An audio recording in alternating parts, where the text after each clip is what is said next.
అడుక్కున్నాడు, నాకు ఒక్కసారి కొట్టేసి గెలిపిరా, ఒక్కసారి ఒక్క ఛాన్స్ అని పవన్ కళ్యాణ్. ఒక్క ఛాన్స్ ఇస్తే ఆడవాళ్ళ తలరాతలు మార్చేస్తా, కనిపించకుండా పోయిన 30,000 మంది ఆడవాళ్ళని తీసుకొచ్చేస్తా, తర్వాత మన వాలంటీర్లు నా అక్కా చెల్లెళ్ళు అందరినీ 10,000 పెంచి మిమ్మల్ని అందరినీ దీవిస్తా అన్నాడు.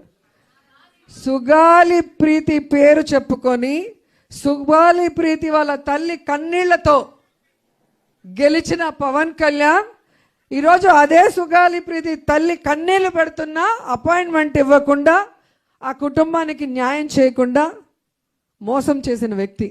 తెలుగుదేశంలో జరిగిన ఇష్యూని, సుగాలి ప్రీతి ఇష్యూని మన ప్రభుత్వంలో తీసుకొచ్చి అంత ఇష్యూ చేశాడు.